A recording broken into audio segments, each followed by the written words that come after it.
Eu não coloquei aí, mas temos um texto anterior para ler, não é? Capítulo 6 de Efésios vai ser o texto principal, né? Verso 4, na verdade. Leremos do 1 ao 4. Mas, voltando um capítulo, no capítulo 5, leremos Efésios 5, do versículo 14 até o 21, tá? Efésios capítulo 5, do versículo 14 até o 21. Efésios 5, versículo 14 ao 21 diz assim: Portanto, 14 ao 21, né? Então por isso diz, desperta tu que dormes e levanta-te dentre os mortos e Cristo te esclarecerá. Portanto, vede prudentemente como andais, não como nécios, mas como sábios, remindo o tempo, porque os dias são maus.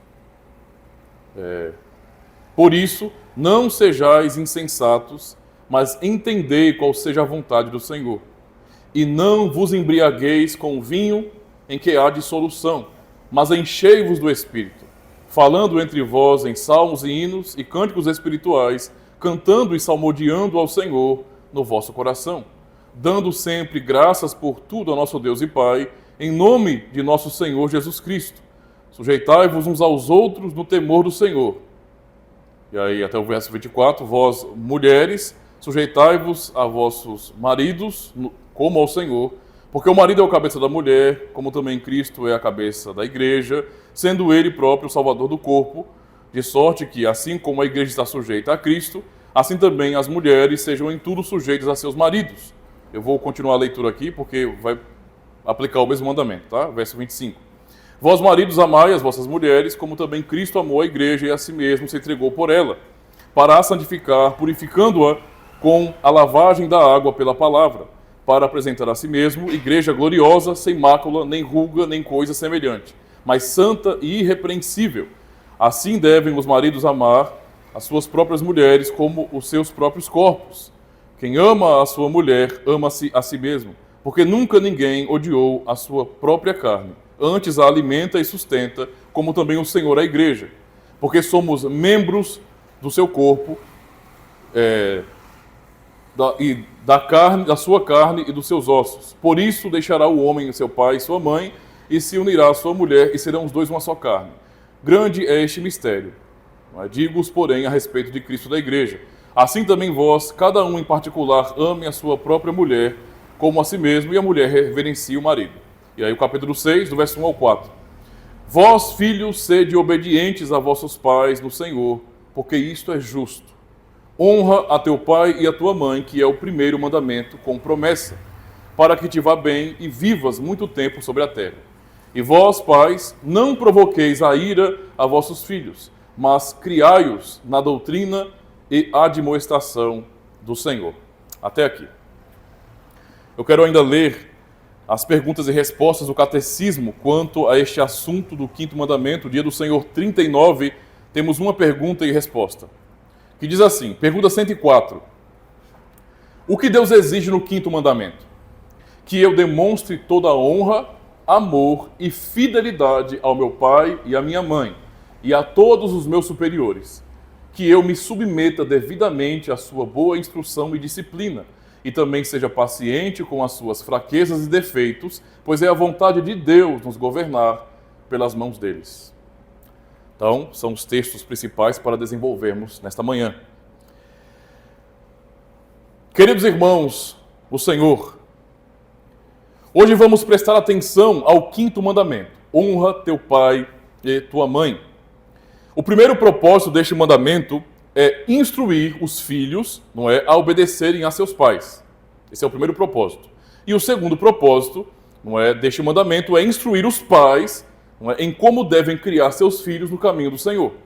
Ou seja, há dois propósitos, não é, a respeito desse mandamento, como Paulo realmente aplica o quinto mandamento à igreja. Tá? Então isso é muito importante para nós. Hoje observaremos então o segundo propósito. Não é? Geralmente nós, quando falamos do quinto mandamento, damos sempre ênfase à obediência às autoridades, primeiro aos pais e depois aos demais superiores da sociedade, né? Pela questão do respeito à autoridade. Mas hoje vamos nos focar justamente no segundo ponto, que tem a ver com a responsabilidade dos pais em guiar seus filhos. Em Efésios 6, no verso 4, como nós lemos, Paulo diz E vós, pais, não provoqueis vossos filhos a ira, mas criai-os na disciplina e na admoestação do Senhor. A pergunta é, o que Paulo queria dizer com isso?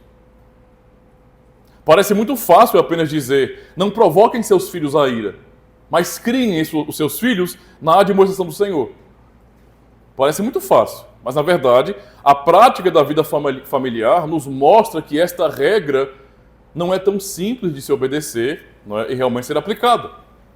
Um simples não, por exemplo, não é, de um pai pode levar o filho a um ataque de raiva e a se recusar a obedecer seu pai.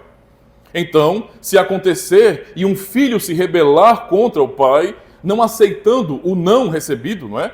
O pai deve então, por conta disso, mudar de opinião, mudar sua postura, os seus princípios e fazer aquilo que a criança ou que o seu adolescente quer, que seu filho quer? Será que é isso que Paulo estava ensinando às igrejas, às famílias da igreja, naquele contexto? Vós, pais, não provoqueis vossos filhos a ira. Será que Paulo queria dizer que nós não podemos disciplinar nossos filhos, mas devemos fazer tudo o que eles querem para não irritá-los?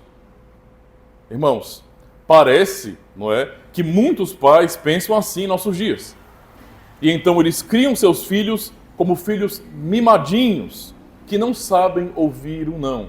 E sabemos, não é, quais são os desdobramentos disso na sociedade. Quando os filhos são criados mimadinhos, sem ouvirem o não, eles crescem achando que o não existe. Que ele tem sempre que receber um sim na vida. Então isso é muito perigoso. Muito perigoso. A resposta à pergunta, então, sobre se Paulo está ensinando que nós, pais, não podemos disciplinar os filhos, é justamente essa: não.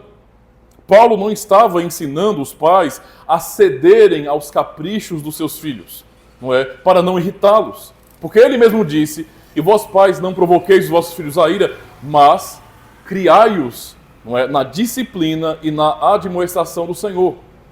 Paulo fala sobre disciplina e sobre admoestação. Ou seja, a palavra de Deus não é contrária à disciplina, mas sim aos excessos na disciplina. Esse é um ponto importante aqui, pois eles podem acontecer. Ora, nós somos fracos, somos falhos, excessos podem acontecer. Deus nos ordena em sua palavra a uma disciplina equilibrada e por causa disso é que lemos as palavras de Paulo. Não provoquem os vossos filhos a ira, mas criai-os na disciplina e admoestação do Senhor. Mas, o que tudo isso significa objetivamente para nós, irmãos? O que é uma disciplina equilibrada, por exemplo? Onde estão os limites da disciplina? Como os pais devem exercer esta disciplina para com seus filhos? Lembremos que estes princípios não se aplicam somente aos pais, mas também aos outros superiores, ok? São princípios gerais que ensinam, na verdade, como que as autoridades devem governar ou disciplinar os seus súditos, não é? Mas especialmente aqui na questão do lar. Por isso, essa verdade se aplica também aos professores na escola. É claro que levamos em consideração especialmente o contexto onde há uma escola ao lado de uma igreja reformada, não é? E os professores então são cristãos também, é uma escola cristã confessional, e os professores devem se atentar a esse princípio também do quinto mandamento quando forem cuidar dos filhos dos outros, tá? Esse é um ponto muito importante também. Agora, observando os princípios da educação, não é? Pensando no tempo de hoje, os princípios que dominam a área do ensino, devemos lembrar muito bem que houve grandes mudanças, não é, filosóficas e psicológicas nessa área da educação no último século. E, na verdade, a mudança tem acontecido cada vez mais. E tudo isso baseado nos princípios de uma nova filosofia que é antibíblica, não é? Que diz que a natureza humana é essencialmente boa. Este é o ensino do mundo, não é? A filosofia mundana aponta para um homem que é essencialmente bom. Tá? Isso domina, infelizmente, a academia também. A ideia é que não se pode, então, por conta desse princípio, forçar ou coagir a criança, o filho. Existem conceitos de escolas, por exemplo, que dizem que devemos deixar que as crianças decidam por si mesmas e escolham por si mesmas o que querem aprender ou não. Ou seja, a nova pedagogia enfatiza a autonomia dos filhos, enfatiza a liberdade dos filhos. O objetivo claro disso aqui é emancipar os filhos desde a mais tenra idade, desde quando são pequeninos, de seus pais. É separar os filhos dos pais, tornando eles autônomos, independentes dos pais. Ou seja, esse posicionamento, essa filosofia é totalmente contra a palavra de Deus, o conceito de família que a Bíblia nos revela, não é? Isso é contra o que Deus ensina em sua aliança. E com respeito à questão da disciplina e da punição, também, no caso, dominada por essa ideia, por essa filosofia de que a natureza da criança é essencialmente boa, não é? Eles nos dizem que não devemos, então, punir de forma nenhuma os nossos filhos. Que devemos apelar para as crianças, mostrando o seu erro e argumentar com bons exemplos e depois recompensá-los, recompensar as crianças positivamente. Eles pregam a não punição, a não disciplina nesse sentido. É claro que não podemos dizer que todo esse princípio é errado. Não, não é? Há muita coisa que faz sentido aqui. Então não podemos desprezar também. Nós podemos aprender bons princípios com essas práticas, mas devemos ter muito cuidado, porque tudo isso pode ser uma grande armadilha que nos leva de um extremo a outro, nos afastando do equilíbrio que aprendemos nas Escrituras com relação à disciplina. O modelo antibíblico, não é? O modelo de antipunição, antidisciplina, pode ser muito sedutor para as pessoas, pois aparentemente abolir qualquer tipo de punição dá a falsa impressão, não é, de ser algo muito mais amoroso e racional. Mas fiquemos atentos a isso, pois não devemos mudar de uma disciplina rígida e cheia de excessos para uma situação em que a disciplina simplesmente não existe. Percebem que eles querem ir de um extremo a outro, não é? Para combater os excessos, querem acabar com a disciplina. O correto, então, é ter uma disciplina justa e equilibrada, como a Bíblia nos ensina, cheia de amor e significado. Afinal de contas, Deus não nos ensina, por exemplo, a espancarmos nossos filhos, nem deixá-los sem discipulado, mas a amá-los, não é, os disciplinando da maneira necessária para o seu próprio bem. É assim que a Escritura nos ensina. A Bíblia não nos ensina nenhuma dessas extremidades, mas defende uma disciplina cristã que é justa e equilibrada. O problema é que hoje em dia a disciplina e a noção de punição quase desapareceram. Está cada vez mais comum a ideia de que filhos não devem sofrer disciplina física ou castigos. Você tem que simplesmente deixar a criança ser livre nesse sentido. É o que tem acontecido hoje. Os professores nas escolas, por exemplo, e os pais em casa são avisados pela lei. Eles não podem disciplinar seus filhos. É isso que paira sobre o nosso contexto. E o que parece bom na sociedade, na verdade, é uma afronta à palavra de Deus. Porque tira a autoridade dos pais. Isso é uma coisa diabólica, irmãos. E existem pessoas que dizem, por exemplo, se uma criança fizer algo errado, nós, pais, devemos então receber o castigo no lugar delas. Ora, é claro que nós somos responsáveis pelos filhos.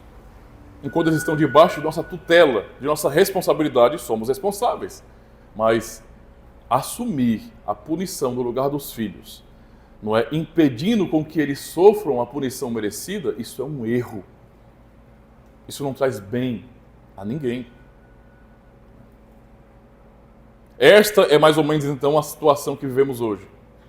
Não vivemos mais naquela época em que os pais espancavam seus filhos quando faziam alguma coisa errada. Mas vivemos numa época, né, numa outra situação, não é, que também é extrema, onde a disciplina não é mais valorizada. Está em extinção a disciplina. Porque este é o pensamento. A criança tem um caráter bom e deve estar livre para escolher o seu próprio caminho e o seu destino. É isso que dizem muitas pessoas. Esse pensamento é crescente. E isso é tão certo não é? Eu digo certo em que sentido? É tão certo que está acontecendo, não é? Que mesmo o contexto das comunidades cristãs são contaminadas por isso. Há muitos lares, por exemplo, onde os filhos, não é? Ainda adolescentes, escolhem se vão a uma igreja ou não, quando os pais são crentes, por exemplo. Os pais são membros de uma igreja local, mas eles dão a liberdade para os filhos decidirem se vão ou não. Irmãos, isso é absurdo. Isso é uma prova cabal de que muitos pais cristãos simplesmente entregaram a sua família, os seus filhos, para os conceitos do mundo. Isso é algo realmente diabólico. Mas a palavra de Deus não ensina assim. A palavra de Deus não é conta com a realidade de que a criança tem uma natureza pecaminosa, de que nossos filhos são pecadores. Ela deve ser criada, então, a criança, os filhos, não é? Deve ser criada no caminho do Senhor. E quem conhece, por exemplo, o livro de Provérbios, sabe que existem muitas coisas que podem tirar os nossos filhos do caminho do Senhor. Muitas coisas. Amizades, né? Mais cedo, quando crianças realmente, a falta de disciplina pode levar os filhos, né, para longe do Senhor. Quando vão crescendo, a falta de disciplina, a falta de conselho, de cuidado, ou não se importar com um tipo de amizade também, pode levar os filhos para longe, né? Existem muitas tentações que fazem um grande apelo ao coração pecaminoso dos nossos filhos. O mundo, com as suas ilusões pecaminosas, tem certa vantagem. Sabe por quê? Porque o coração dos nossos filhos é enganoso, assim como o nosso. Assim como o nosso. E por causa disso, devemos educar nossos filhos, não é? Exortá-los e corrigi-los o quanto for necessário para o próprio bem de nossos filhos e para a glória de Deus. Isso é um ponto que tem que ficar claro em nossa mente. Existe um provérbio, não é? Ou um texto do livro de Provérbios que nos diz, no número 13, verso 24, que diz bem assim: o que não faz uso da vara, não é, odeia seu filho, mas o que o ama desde cedo castiga. Nota bem como que o Senhor fala a respeito disso. O que não faz uso da vara, ou seja, vamos traduzir isso para o nosso próprio contexto. Os pais ou o pai que não usa a disciplina, às vezes física, quando é necessário, ele odeia seu filho. É o que a Bíblia diz, não é? Mas o que o ama desde cedo o castiga. A ideia aqui é disciplina. E também, um outro texto, 19, verso 18, diz bem assim, e também, né? Castiga a teu filho enquanto há esperança. Isso é importante, né? Porque nos mostra que a disciplina, o ensino nesse sentido, ele tem um certo tempo. Se a pessoa deixa para lá, não adianta depois, lá no futuro, reclamar porque o filho não segue os caminhos. Ou porque ele não aprendeu nada com vocês. Com nós, não é? Com cada um de nós. Então, é importante compreender isso. Ele vai dizer: castiga o teu filho enquanto há esperança, mas não te excedas a ponto de matá-lo. Podemos dizer, então, erroneamente, que esta forma de disciplina é muito extrema. Quem lê a Bíblia com a mente de hoje, não é, contaminado com as filosofias mundanas, vai dizer bem assim: misericórdia, pastor, isso é um absurdo, não é? Quer dizer que a Bíblia ensina a bater nos filhos? Mas a Xuxa não ensinava isso. Aí, se algum irmão é guiado pela filosofia desse povo aí, então faça desse povo o seu próprio Deus, né? Porque o cristão segue o Deus verdadeiro, aquilo que a Bíblia ensina, tá? Então quem tem essa mentalidade pode ler erroneamente, não é? Essa forma de disciplina e achar muito extremo, porque talvez, não é, aprendemos fora das Escrituras, não é, que não se deve disciplinar os filhos fisicamente. Isso é um princípio da Bíblia, mas há outro princípio, não é? Temos o outro lado, que são as palavras do apóstolo Paulo. Ele diz: e vós pais não provoqueis vossos filhos à ira. Ou seja, são dois limites que vêm das Sagradas Escrituras. A ideia é nos mostrar justamente equilíbrio. Nós não devemos romper com esses dois extremos. Por isso Paulo está dizendo, não é, para os pais não provocarem vossos filhos a ira. Então prestem bastante atenção. Os pais e os professores cristãos, por exemplo, devem ficar atentos, não é, a essa verdade e permanecerem dentro desses limites, tá? Quando exercem a disciplina para com os filhos. Esses são os limites. Por isso, devemos agir com cuidado se quisermos disciplinar nossos filhos de forma bíblica. Devemos observar alguns princípios bíblicos, então, para entendermos como se aplicam, na verdade, aqueles princípios lidos em Efésios também, e que são do 5º mandamento. Então, o primeiro princípio, encontramos logo no capítulo 5, no verso 18. Se queremos exercer disciplina de forma bíblica com os nossos filhos, não é? Temos que olhar para a palavra de Deus. Efésios 5, verso 18, está escrito: e não vos embriagueis com vinho em que há contenda, mas enchei-vos do Espírito Santo. Este texto, então, é a chave para abrir o trecho, não é, inteiro posterior. Basicamente, a partir desse texto, desse verso, Paulo dá o princípio para a compreensão de toda a ordem na vida cristã. Não é? Ou seja, uma ordem equilibrada, guiada pelo Espírito Santo de Deus, que vai da relação de marido e mulher, ou do dono de alguma propriedade e os seus subordinados, ou então dos pais com relação aos seus filhos. Tudo tem que ter essa base, o Espírito Santo. Tá? Então isso é muito importante. Uma vida cheia do Espírito Santo é uma vida regenerada. Uma vida em que o Espírito Santo domina o nosso caráter. Uma vida em que podemos observar o fruto do Espírito Santo sendo produzido em nós pela graça de Deus. E esta vida é uma vida de poder, de amor e de moderação, como lemos em 2 Timóteo, capítulo 1, verso 7. Esta vida, então, tem poder. Não um poder descontrolado, mas um poder controlado pelo amor e pela moderação, ou seja, pela autodisciplina. O cristão é completamente diferente do homem que é ou está embriagado. É assim que deve ser.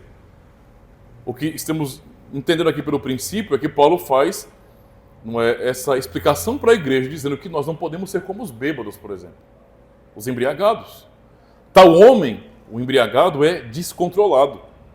Ele reage, não é, com excessos e sempre causa contendas, porque ele, então, não é, reage violentamente a quase tudo. Nós sabemos como uma pessoa bêbada muitas vezes age. Ele pode se irritar facilmente, porque falta ali equilíbrio, falta de juízo, não é? Por isso fica ofendido por qualquer coisa, qualquer trivialidade, e regularmente peca por reações excessivas, desrespeitosas, descontroladas, não é? Quantas pessoas não são assim neste mundo, irmãos? Quantas pessoas? Quantas famílias, por exemplo, mães e filhos, não têm histórias terríveis para contar sobre pais descontrolados que viviam na bebedeira e quando voltavam para suas casas, espancavam seus filhos, espancavam a sua esposa. Não é? Quantos testemunhos ruins não existem a respeito disso? Quantas mães também não são descontroladas e briguentas e sempre agem com rigor extremo, perdendo a razão nesse sentido e não fazendo aquilo que Deus ensina em sua palavra. O cristão deve ser completamente diferente de uma pessoa alcoólatra, de uma pessoa embriagada, de um bêbado. O cristão é diferente porque ele está cheio do Espírito Santo e ele aprendeu a se controlar e a ter domínio próprio. Essa é a base. O problema com um homem que está cheio de álcool, não é? É que ele não pode se dominar. Ele é dominado por seus instintos e paixões e por sua natureza interior. Pela sua natureza pecaminosa. Ele é dominado. É por isso que as pessoas, quando bebem, não é, e se embriagam, elas falam tantas idiotices, tantas bobagens. Elas acabam expondo a podridão dos seus corações.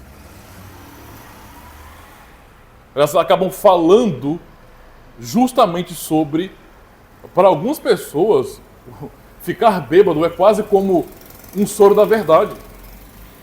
Porque a pessoa fala não é além do que deveria. É descontrolada, tá?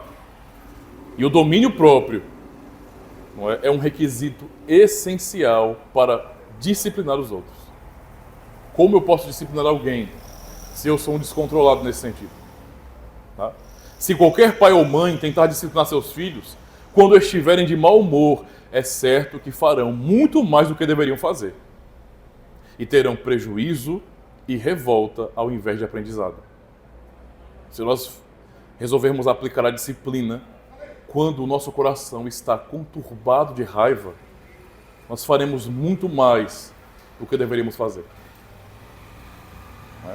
Podemos observar essas coisas em nosso contexto, pois sabemos de pais que aplicam disciplina com raiva, até tremendo de tanta irritação, quase que demonstrando ódio pelos filhos.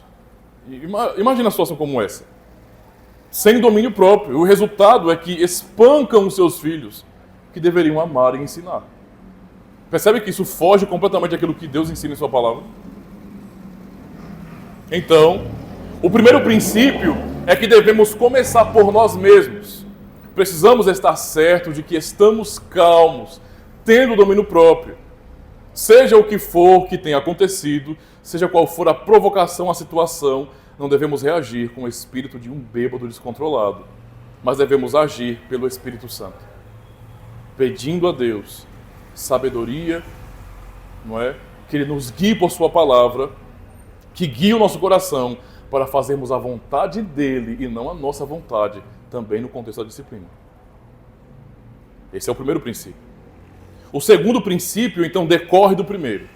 Se cabe principalmente ao pai aplicar essa disciplina de maneira certa, ele jamais deverá agir caprichosamente. Não há nada mais irritante para um filho do que ser disciplinado por um pai cujos sentimentos e atos nunca podem ser previstos. Ou seja, sem que se entenda o porquê da disciplina. Eu não sei se vocês já passaram por isso, mas às vezes, como filhos, não é? E podemos lembrar do passado, de quando éramos crianças ou adolescentes, não é? Alguma vez você já apanhou e não sabia o porquê? Tipo, por que eu estou apanhando? Por que eu estou ficando de castigo? Por que esse castigo? Nós adultos também fomos filhos, não é? Somos filhos, aliás. E um dia estivemos também sob a tutela de nossos pais. Então sejamos sinceros, isso não dá raiva? Não causa ira se nós estamos sendo punidos de maneira injusta? Não devemos ser, então, variáveis assim, mudando rapidamente de sentimentos e agindo por impulso. É muito ruim para a confiança se uma criança, se um filho tem um tipo de pai assim, que num dia está de bom humor e deixa o filho fazer tudo o que ele quiser fazer, sem mesmo se preocupar, sem mesmo julgar se aquilo é bom ou ruim para o filho. Contudo, no dia seguinte, ele explode de raiva quando o filho está fazendo aquilo que ele mesmo permitiu fazer. E do nada começa, não é, a prejudicar o filho. Tal pai age, não é, com o espírito de um bêbado, descontrolado. Ele não é dominado pelo Espírito Santo. Não tem domínio próprio. A disciplina dele não é justa nem proveitosa. Ele deixa seu filho confuso, irritado e numa condição triste onde perde todo o respeito pelo pai. Há filhos que vão guardar mágoas profundas de seus pais, justamente porque eles não agem de maneira justa. É uma coisa muito séria. O terceiro princípio está também ligado ao anterior. A fala anterior sobre os temperamentos variáveis, não é? O pai deve ser então coerente em seu temperamento e também em sua própria conduta. O pai que não é coerente em sua conduta não pode exercer disciplina porque ele perde a moral. Entende? Quando o pai ou uma mãe, eles não têm moral porque eles não seguem os princípios que eles estão dizendo, não é? E ordenando os filhos para seguirem, eles perdem completamente a moral. Como vão ser respeitados pelos filhos? Não vão ser. O pai que faz uma coisa hoje e o contrário amanhã, então ele não é capaz de ministrar disciplina a seus filhos. Tem muita gente que fica reclamando, porque eu não consigo. Olhe para a sua vida. É importante para nós olharmos para a nossa própria vida, nosso próprio coração, e nos perguntarmos onde nós estamos errando. E não ficar apenas olhando para os filhos, não é? E dizer, eles não me obedecem, eles não me respeitam. Será que não há razão em mim para isso? Isso é importante. Às vezes, pais, não se dão ao respeito. Eles não são autoridades reconhecidas pelos filhos, porque não vivem de maneira correta. Fazem todo tipo de coisa errada, mas querem exigir que os filhos façam o que é certo. Como é possível uma coisa dessa? É a mesma coisa de um pai que xinga, mas bate na boca do filho quando ele xinga também. Ora, ele está aprendendo do pai e da mãe. Não podemos ser assim. Se nós estamos dizendo o que é bom para nossos filhos, o que é bom para nossos filhos é bom para nós também. E temos que ser um modelo, um exemplo para eles também. Então, o pai que faz assim, ele perde a capacidade de ministrar disciplina aos seus filhos. Por isso, tem que haver coerência, não somente na reação, mas também na conduta do pai. Pois os filhos sempre estão observando a vida dos pais. Ora, para qualquer um de nós que hoje somos adultos, nós podemos fazer uma lista descrevendo falhas de nossos pais. E por que conseguimos fazer isso?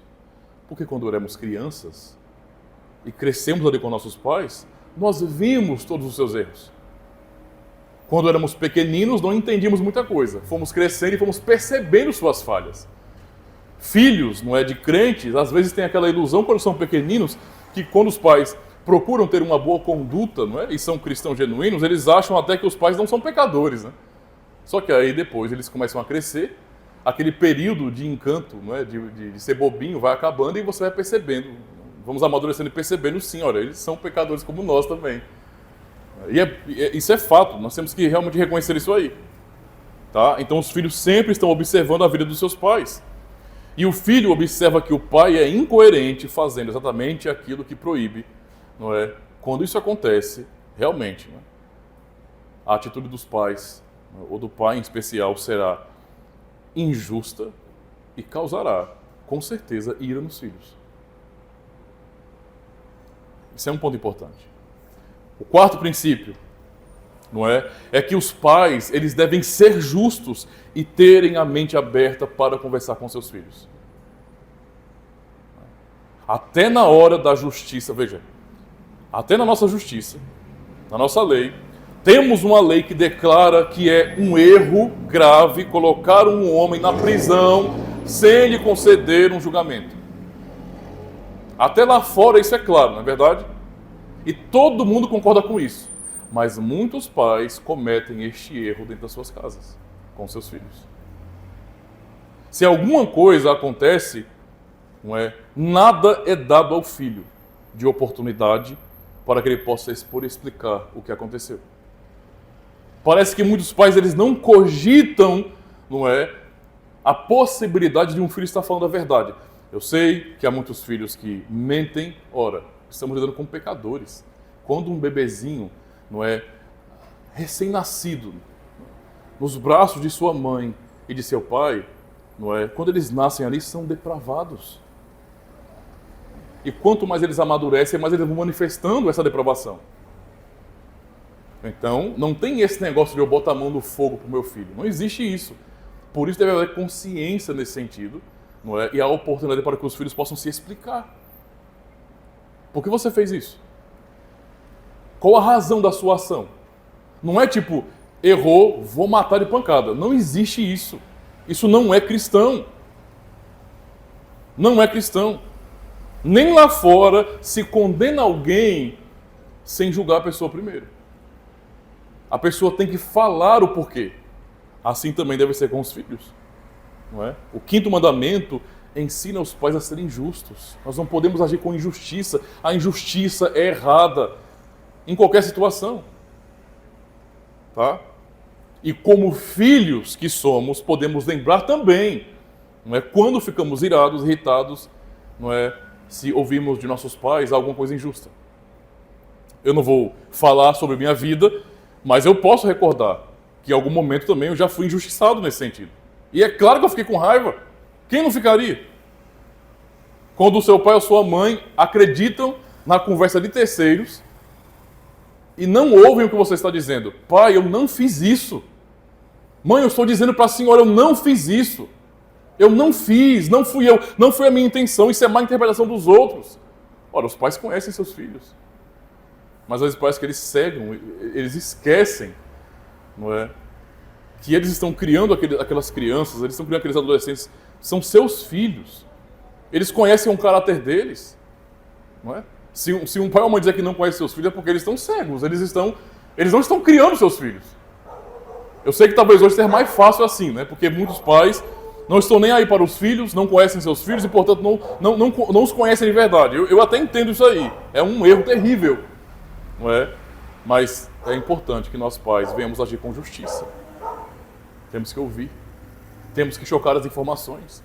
Para que então, baseado na palavra de Deus, nós possamos fazer as devidas correções. É assim que nós aplicamos a disciplina. Com justiça. O quinto princípio é que o pai nunca deve ser egoísta, e notem isso como é importante. Às vezes, os pais provocam a ira nos seus filhos por causa do seu egoísmo. Os filhos não podem fazer nada que atrapalhe ou que fuja da agenda dos pais. Nada. E sabem por quê? Porque os pais são o centro de tudo. Isso não é correto, irmãos. Não é correto. Um pai tirano, não é? Um pai tirano que age como um ditador e uma mãe dominadora facilmente destroem a vida de seus filhos. Por isso, irmãos, os pais devem reconhecer que não são donos de seus filhos. Esse é um ponto muito importante. Eu sei que parece estranho dizer isso, né? Porque nós falamos que são nossos filhos. E o que é nosso é nosso, né? Quando eu falo, esse livro é meu, quer dizer que é minha propriedade, não é? Então não parece estranho eu falar sobre nossos filhos e dizer que nós não somos donos deles? Sei que parece estranho. Mas quando nós falamos que os filhos são nossos, é apenas para dizer, não é, que eles pertencem a nós no sentido de família. Entende? São a nossa herança, nossa família. É fruto do amor e não uma propriedade nossa. Não é uma propriedade.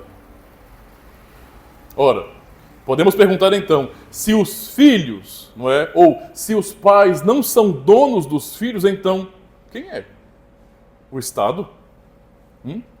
Não é o que dizem lá fora? O mundo lá fora entende assim, que os filhos, não é, eles, na verdade, eles são do Estado. É? Quem pensa em comunismo, não é, em fascismo, tudo isso aí aponta para esse princípio de que os filhos, eles pertencem ao Estado. O Estado, nesse sentido, é dono dos filhos. Isso é um pensamento mundano, diabólico. A resposta bíblica é não. Nossos filhos não são nossa propriedade, mas também não são propriedade do Estado. Os nossos filhos são um dom de Deus para nós. Um dom de Deus. Nós somos tutores, não é? Dentro do contexto da aliança, ou seja, o que Deus nos deu a fazer com relação aos filhos é conduzi-los no caminho do Senhor. Nós somos tutores nesse sentido, tá? E também não devemos esquecer que os nossos filhos têm a sua própria vida e sua própria personalidade. Percebam esse princípio aqui. Não é? Há pais que, às vezes, eles pensam, meus filhos têm que ser a minha cópia. Está errado isso aí, não está correto não. Nós ensinamos nossos filhos e muito daquilo que nós ensinamos, eles vão repetir, porque aprendem com o nosso trabalho de ensinar. E aprendem aquilo que é certo, certo? Então, estamos ensinando sobre os princípios cristãos. Isso não é personalidade, isso são princípios. Então, queremos sim que os filhos obedeçam a isso. Mas alguns pais ultrapassam esse limite e querem ensinar para os filhos não somente aquilo que é certo, eles querem que os filhos sejam exatamente como eles em termos de tudo, de personalidade. E os nossos filhos, não é, são pessoas diferentes. Eles têm personalidade própria. Como pais, temos que ajudá-los a amadurecer. Ajudá-los a entenderem quem são diante de Deus, qual é a sua missão neste mundo, como devem olhar para o mundo. Esse é o papel dos pais. e não tentarem se repetir nos filhos. Ou seja, eles viverão a vida deles. E o nosso papel é conduzi-los nos princípios para que eles vivam a vida deles baseada nos princípios que nós ensinamos, que são os princípios da palavra de Deus. Mas é a vida deles. Isso não pode ficar confundido. Tá? Quem age assim tentando moldar seus filhos à sua própria imagem e semelhança, age como alguém que não tem amor. Porque quer forçar uma coisa que não é para ser assim. Quer fazer algo contra a natureza da pessoa. Isso é falta de amor, irmãos.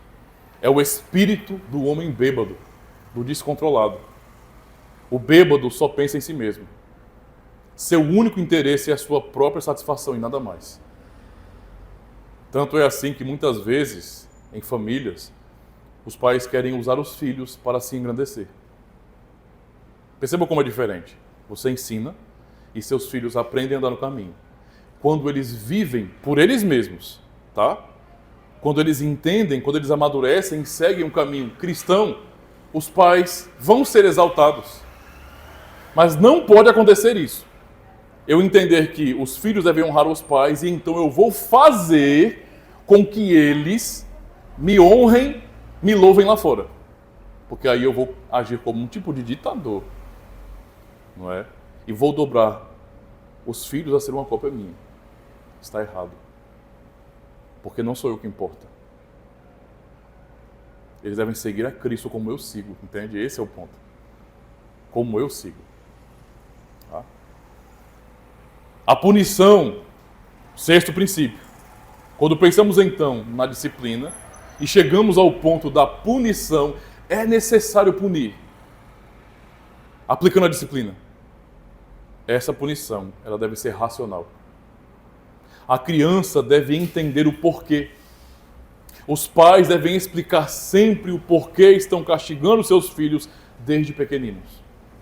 E os pais devem observar se a criança está arrependida do seu erro.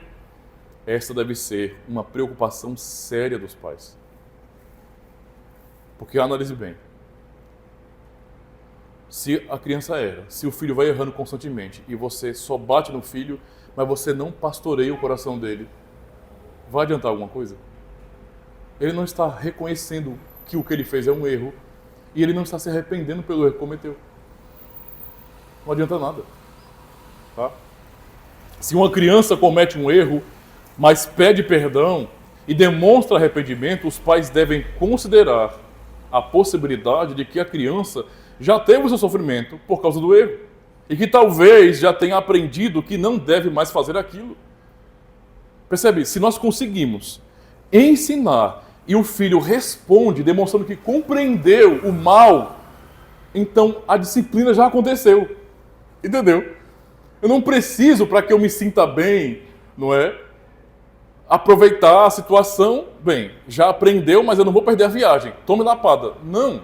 Né? Então, o meu conselho, para quem está estressado demais, compre um saco de pancada, pendure na parede e desça o cacete.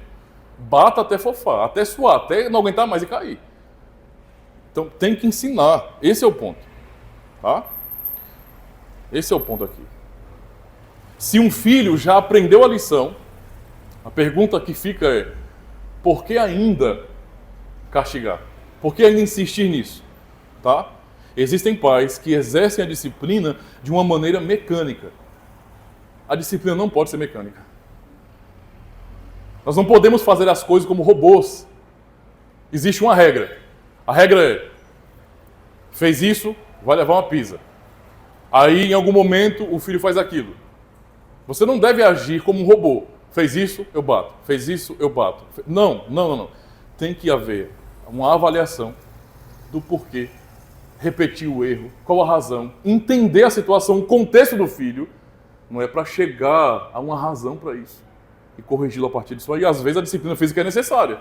Às vezes. Mas não pode ser uma ação mecânica. Não é?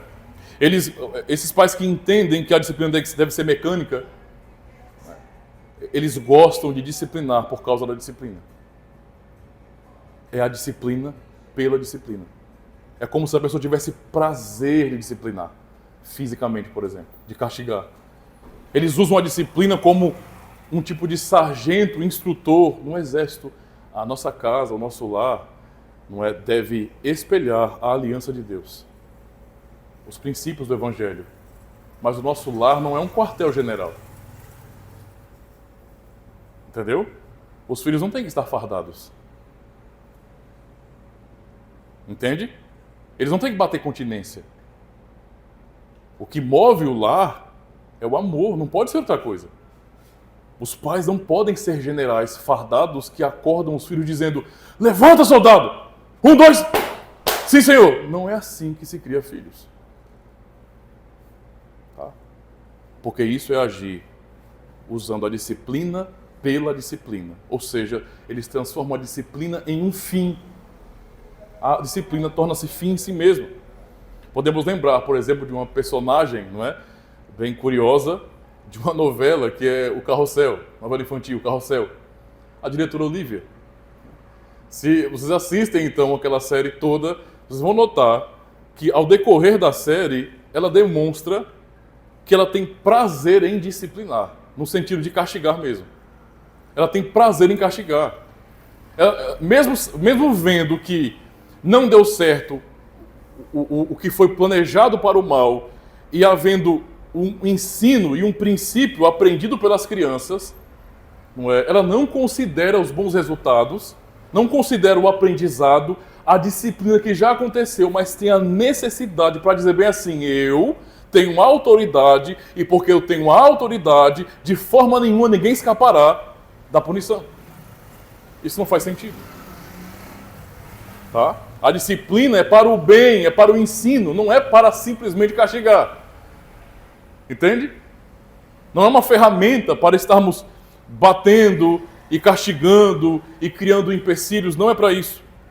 Disciplina deve ser feita com amor e não automaticamente. Tudo deve ser avaliado com cuidado, não é? Pois ela tem um propósito na aliança, que é guiar nossos filhos no caminho do Senhor. Olha como isso é importante. Entendam esse princípio da disciplina automática como o princípio de você julgar, né, erradamente. É pecado julgar? É claro que não, todo mundo julga. E nós devemos julgar.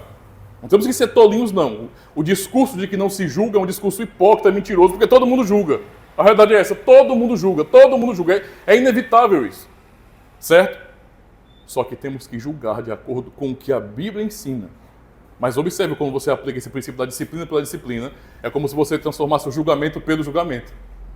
Quer dizer o quê? Que a pessoa, ela tem certos princípios, ótimo. Mas a partir desses princípios, ela sai condenando o resto. Entende?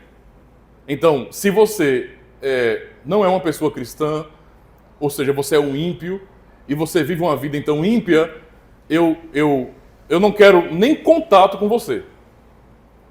Eu não quero nem entender o porquê você faz isso. Eu vou agir de maneira automática. Você erra com relação a esses assuntos aí, então eu te rejeito. Eu não quero nem contato, eu não quero nem entender o seu próprio contexto. Isso é errado, irmãos. O erro está acontecendo, isso é fato. Mas reconhecer o erro pelo princípio que nos foi dado não nos deve impedir de ouvir as pessoas e ter misericórdia delas. Elas precisam de ajuda como nós também. Não é o julgamento pelo julgamento. Não é? Nós julgamos baseado na palavra de Deus, mas sempre lembramos que nós seremos julgados com a mesma medida em que nós julgarmos também. Mateus capítulo 7. Percebe porque é uma coisa preocupante se nós estamos tão habituados a fazermos julgamentos de maneira mecânica e julgamos tudo e todos? Lembrem-se como Cristo ensinou. Ele não proibiu julgar, mas ele disse: com a mesma medida que vocês julgarem, vocês serão julgados. Então, nós não queremos ter misericórdia da parte de Deus, então também temos que ter misericórdia dos outros. Olha como isso é importante. Então, voltando à disciplina, não é a disciplina pela disciplina. A punição, então, se ela deve ser racional, ela não pode, então, ser irracional. Quer dizer, a disciplina não deve ser demasiadamente severa. Isso é uma regra na própria justiça. Né? Ou seja, a punição deve ser proporcional ao crime cometido. Tá? É injusto, por exemplo, vamos lá, roubar é crime positivo. Né? E mais ainda do que um crime na sociedade, um crime, né, contra a sociedade, é pecado. Ou seja, é um crime contra Deus, porque ele ordenou a não fazer isso. Certo? Ok. Mas é justo colocar uma pessoa numa prisão perpétua, ou seja, vai ficar preso até o fim da vida porque roubou comida no mercado? Vocês acham que é justo fazer isso? Condenar alguém para sempre na cadeia porque roubou comida no mercado? Se alguém fizer isso, não é, estará aplicando uma punição desproporcional ao crime cometido. O que é que isso nos ensina? Que para cada crime cometido há uma punição específica. Não é tudo igual. Nós não podemos aplicar a pena máxima a todo tipo de situação. Imagine, há situações no contexto de casa, de família, entre pais e filhos, em que filhos podem cometer pecados, coisas mais sérias, terríveis, não é? E coisas que são menos graves, não é? Coisas que são importantes, não devem ser desprezadas, mas não são tão graves assim. Não são tão sérias assim. E que devem ser avaliadas de uma maneira proporcional. Mas imagine que você bata no seu filho por tudo. Não importa se ele quebrou um prato, pisa.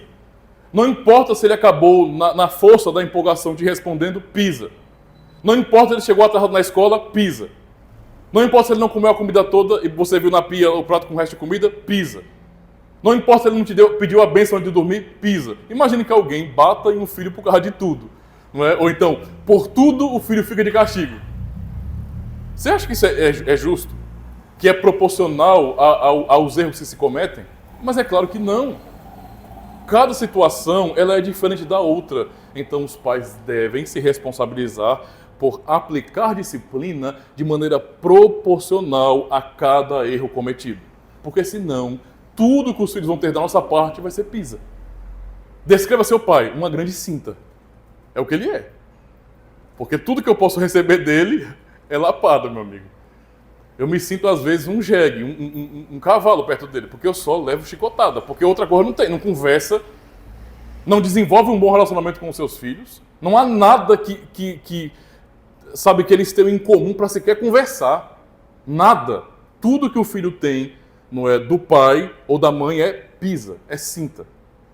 Isso é estranho.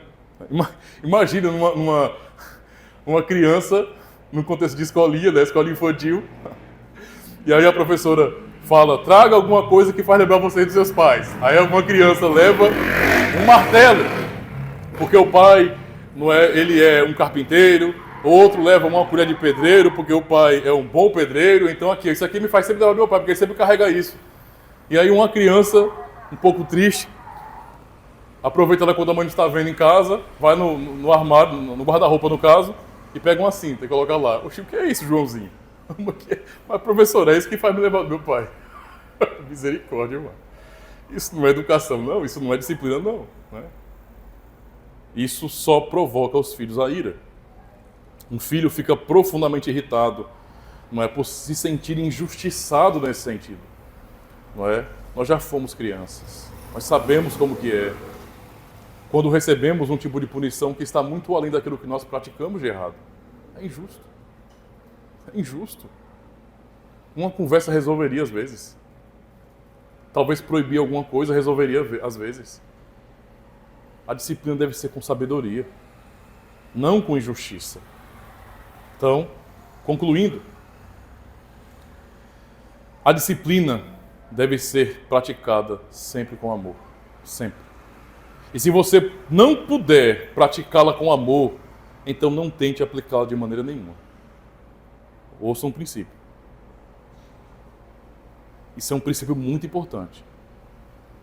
Para quem é pai e mãe, mas para quem vai crescer um dia e ter família. Para os seus filhos hoje, ou para os futuros filhos, pensem nisso.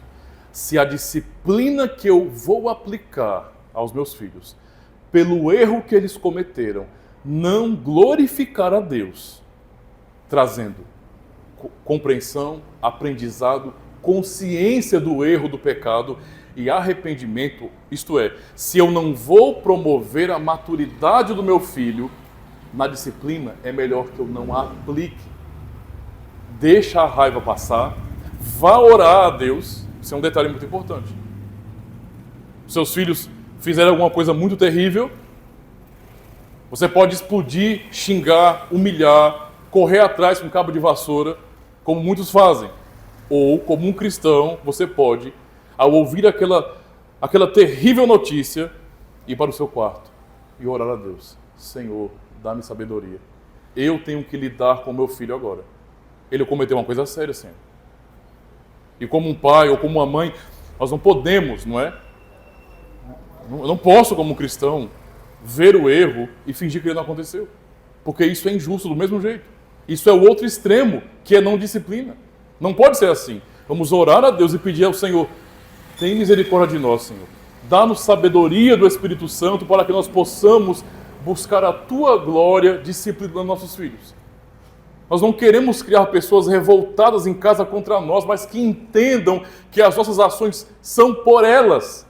É por amor a elas, é pelo cuidado delas e não para destruí-las. Não para traumatizá-las, mas para o bem, para que elas cresçam e entendam também como fazer. Essa é a disciplina do Senhor. Uma disciplina com amor de verdade. Uma disciplina com poder, mas moderada. Ou seja, com moderação, com equilíbrio, cujo objetivo é corrigir o erro e salvar a vida de nossos filhos. Salvar a vida de nossos filhos. Sempre lembrem disso. O seu filho tem uma alma. E os pais devem salvar a alma dos filhos pela disciplina bíblica. Entendam isso. Eu estou dizendo que Deus usa os pais, esse é o ministério dos pais. Deus usa os pais com as ferramentas da disciplina para salvar os filhos do caminho do mal. Não estamos criando animais. Lembrando que nem mesmo devemos tratar os animais assim, de maneira excessiva. Quanto mais os nossos filhos, quanto mais pessoas. A disciplina cristã sempre deve ter este objetivo.